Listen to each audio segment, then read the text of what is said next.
Dans le classeur, vous trouverez une clé USB sur laquelle il y a différents documents numériques que vous pouvez récupérer.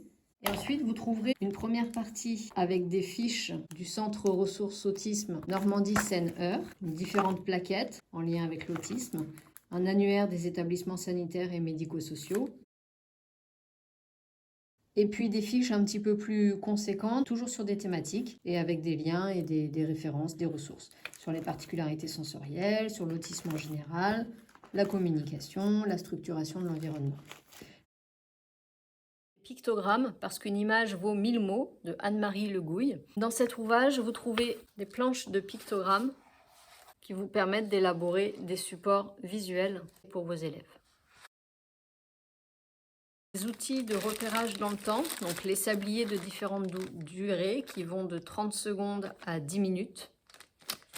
Et le time timer qui permet de visualiser le temps, de donner un repère à l'élève. Le coussin dinaire pour l'assise ou bien à utiliser pour des explorations sensorielles. Du matériel technique adapté, donc des ciseaux avec un petit clapet qui facilite le retour, une équerre avec une poignée pour les élèves qui ont des troubles dyspraxiques associés à leur autisme.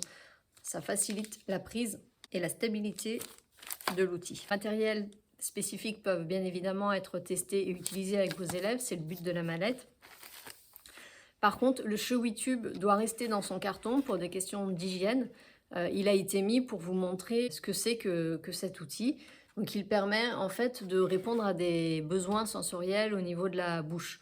Donc votre élève qui vient par exemple avec une tétine ou qui a toujours quelque chose à la bouche, vous pouvez remplacer les éventuels objets ou comportements non adaptés par ce petit objet-là qui est spécialement conçu pour, qui est socialement plus adapté. Il peut être mis dans la poche ou sous forme de collier et l'élève y a recours quand il a besoin. Le casque anti-bruit pour les élèves qui auraient besoin d'être isolés sensoriellement au niveau auditif. Il n'est pas à envisager d'utiliser le casque de 8h à 16h toute la journée, mais vraiment pour des pauses sensorielles de 3-4 minutes de façon ponctuelle parce que quand on l'enlève, tous les bruits sont multipliés.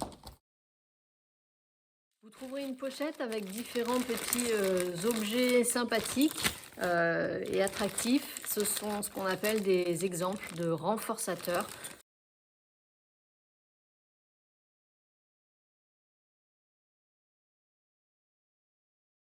Motiver l'élève à faire ce qu'on va lui demander et il aura au bout quelque chose de renforçant qu'il aura choisi et qui vraiment l'intéresse et lui procure des sensations plaisantes et qui vont faire qu'il va entrer dans l'activité ou répondre à la consigne que vous lui donnez.